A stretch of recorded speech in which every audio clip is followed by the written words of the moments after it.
Singapura dan Malaysia panik. Indonesia malah bakal makin kaya karena ini. Malaysia panik gara-gara biodiesel acuan yang dibuat oleh Indonesia. Karena kalau negara kayak Singapura, Thailand, Vietnam, mereka panik. Filipina tuh B50 ini memang akan dimulai sejak 1 Juli 2026.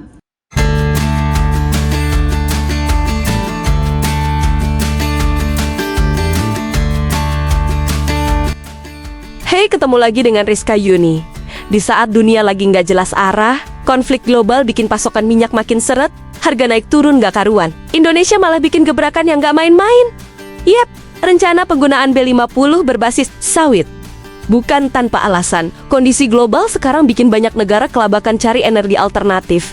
Tapi Indonesia udah selangkah lebih depan. Kita punya satu kekuatan besar, kelapa sawit dengan B50. Artinya campuran biodiesel dari sawit ditingkatkan sampai 50%. Ini bukan cuma soal energi, tapi soal kemandirian. Nggak perlu terlalu bergantung sama minyak impor yang harganya bisa meledak kapan aja. Nah, hal ini udah dibedah habis-habisan sama Benix. Dia ngejelasin kalau langkah ini bukan sekadar eksperimen, tapi strategi jangka panjang yang cukup berani.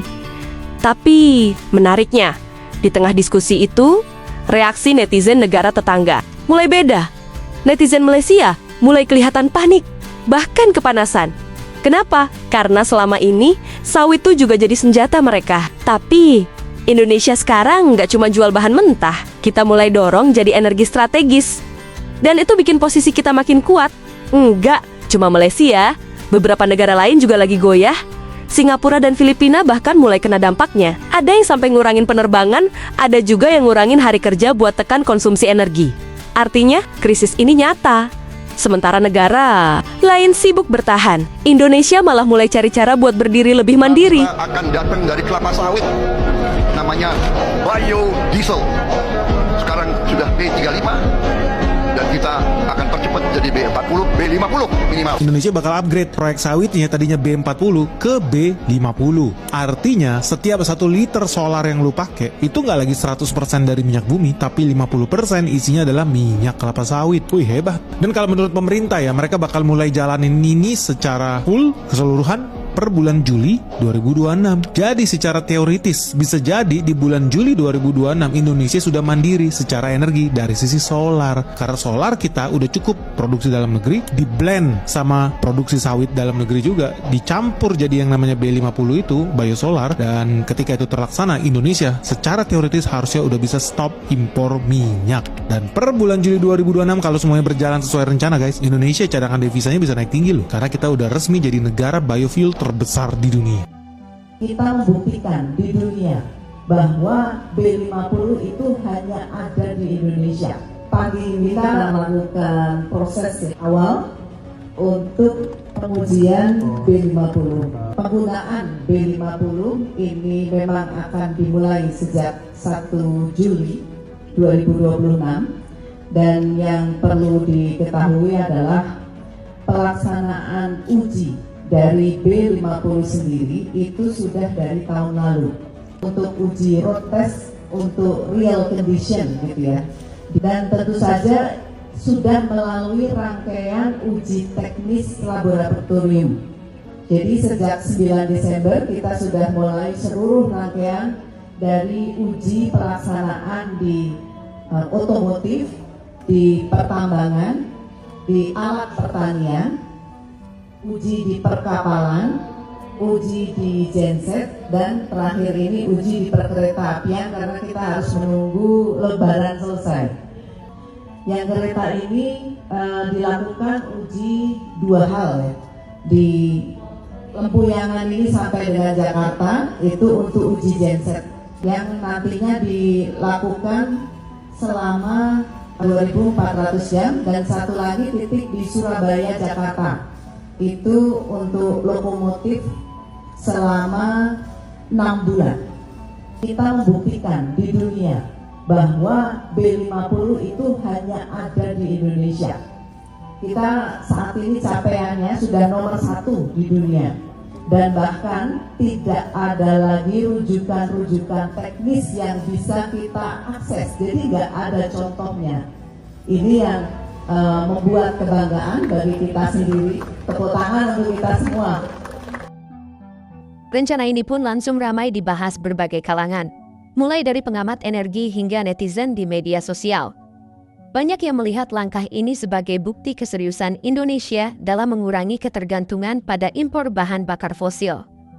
Akan tetapi di tengah diskusi yang cukup serius itu, muncul reaksi yang cukup menggelitik dari sebagian netizen Malaysia.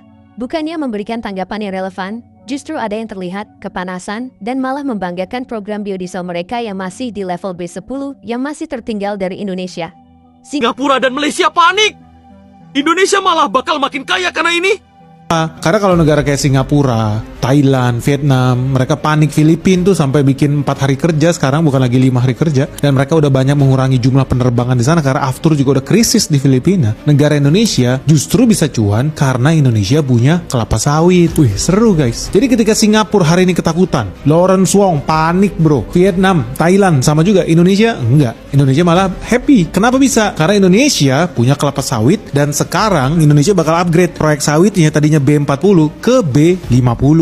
Artinya setiap 1 liter solar yang lu pakai itu nggak lagi 100% dari minyak bumi, tapi 50% isinya adalah minyak kelapa sawit. Wih, hebat. Dan kalau menurut pemerintah ya, mereka bakal mulai jalanin ini secara full keseluruhan per bulan Juli 2026. Jadi secara teoritis bisa jadi di bulan Juli 2026 Indonesia sudah mandiri secara energi dari sisi solar. Karena solar kita udah cukup produksi dalam negeri, di blend sama produksi sawit dalam negeri juga, dicampur jadi yang namanya B50 itu, biosolar. Dan ketika itu terlaksana, Indonesia secara teoritis harusnya udah bisa stop impor minyak. Dan per bulan Juli 2026 kalau semuanya berjalan sesuai rencana guys, Indonesia cadangan devisanya bisa naik tinggi loh. Karena kita udah resmi jadi negara biofuel terbesar di dunia. Nah, Singapura dan Malaysia panik.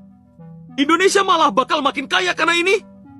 Malaysia panik gara-gara biodiesel acuan yang dibuat oleh Indonesia. Saudara, saya nak bagi tahulah, kan? Yang sebenarnya anda tidak mengikuti perkembangan Malaysia 44 tahun yang lepas. Malaysia telah mencipta biodiesel, bawa kajian biodiesel ni pada 1982, iaitu 44 tahun yang lepas. Oleh Porim, masa itu MPOB dikenali sebagai Porim. Sekarang dikenali sebagai MPOB. Yang buat kajian tentang sawit, iaitu menggunakan minyak sawit sebagai bahan bakar. Dan dikenali sebagai B10, B10. Pada 2011 telah diguna secara meluas untuk industri dan pengangkutan. Ya, ini saya nak bagi tahu. Pada 2014 telah di-upgrade sebagai B17. Dan demi hari, masa demi masa telah di-upgrade lagi sebagai B20 dan telah mendapat sambutan. Di mana minyak biodiesel ini digunakan untuk industri dan pengangkutan di negara kami, Malaysia. Jadi, negara anda ketinggalan. Anda telah ketinggalan. Ya, sebenarnya negara anda tidak ketinggalan. Tetapi anda ketinggalan 44 tahun yang lepas. Berita 44 tahun yang lepas pada 1982. 1982 ketika kerajaan memula ingin memperkenalkan biodiesel, ramai rakyat Malaysia tertanya-tanya, apa itu biodiesel? Saya pun heran. Rupa campuran daripada minyak sawit dengan untuk jadikan bahan bakar. Dan alhamdulillah, Malaysia telah mencapai setapak lagi ke arah itu. Dan sekarang baru Indonesia membuat kajian tentang biodiesel, mana kami telah mendahului 44 tahun yang lepas. Jadi pada punya akaun tu yang mengatakan Malaysia panik, tarik balik kata Malaysia panik. Kalau negara lain hantar saudara nak katalah, tapi bukan Malaysia. Sebab bila anda mengatakan Malaysia, saya terpaksa balas. Sebab Malaysia adalah negara yang saya sayang. Sebab saya rakyat. Tapi pertanyaannya sekarang, apakah B50 ini bakal jadi solusi jangka panjang atau justru bakal memicu persaingan baru di kawasan? Yang jelas, langkah ini bukan langkah kecil.